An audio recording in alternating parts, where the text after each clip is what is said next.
welcome to my first video. As you can tell by the title of this is going to be how to become a real estate agent.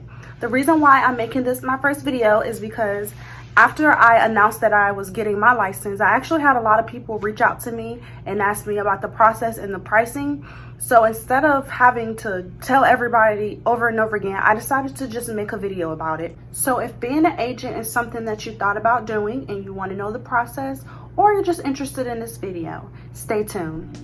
So there are 5 easy steps that you need to take in order to get your license.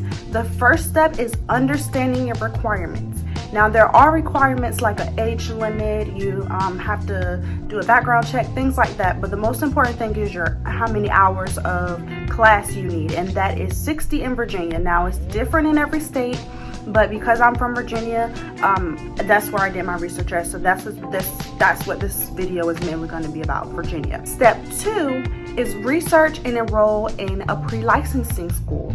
Now there are plenty in the area.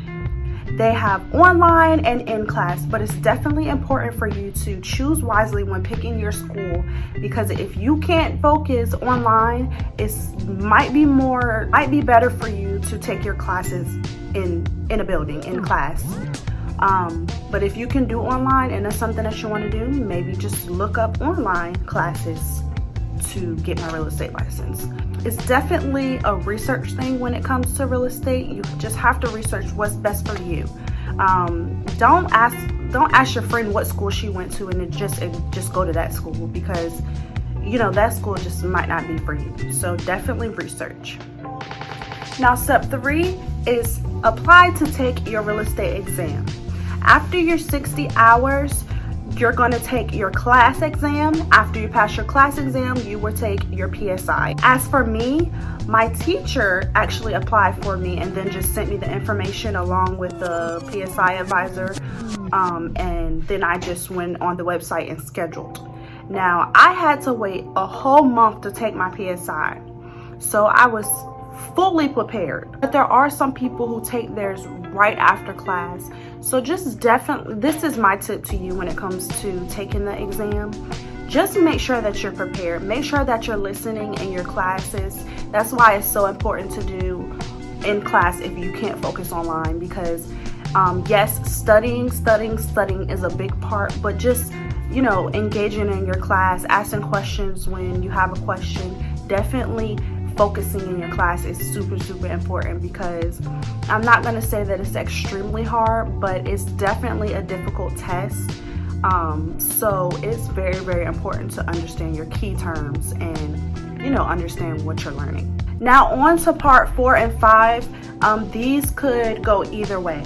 So it's like I said, some people take their PSI right after their class, or like for me, you know, wait a month or so.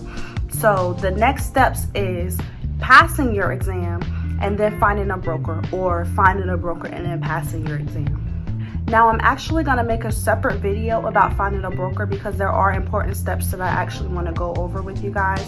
So for right now, all I'm going to say is it's best to find your broker as soon as possible. You actually have, I think, a year time frame, but try to find your broker as soon as possible, whether it's before or after you pass your PSI. Just make sure you do that right away, and don't just pick any broker, because it's very important that you go with a broker that's for you. Again, for you. Let's go into some pricing. Now, it's very important that you save up before you decide that you're ready to become a real estate agent, because there are plenty of fees that are involved in becoming one.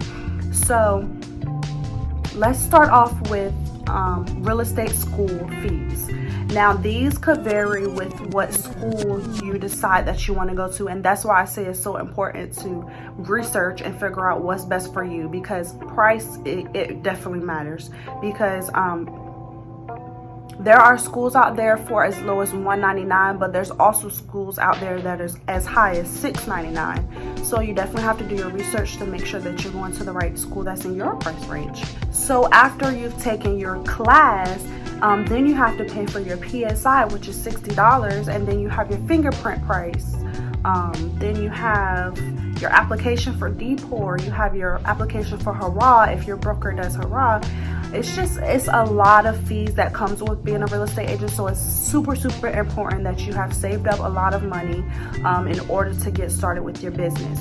And then on top of that, you're not gonna a lot of agents don't start off making sales, so it's definitely important that you have money saved up for when those fees come back around, because those fees are quarterly, yearly, like there are a lot of fees. So just make sure that you're prepared for all the pricing that comes along with being a real estate agent. Now, don't feel overwhelmed with all the prices that I'm telling you, because once you do actually start making sales and getting your commission checks, you'll be fine. But it's very important that you are prepared for once you are ready to start becoming a real estate agent. All right, guys, well, that is the end of this video. I hope you like it. I hope you subscribe to this channel. I will try to give you guys I will give you guys weekly content, most likely on Fridays. If you have anything that you would like me to talk about, definitely comment down below. Let's chat in the comments, or you can follow me on my social media platforms, or you can just send me an email. I will have my email in the description box. But I want to thank you guys so much for tuning in to my first video, and I'll see you next week. Bye.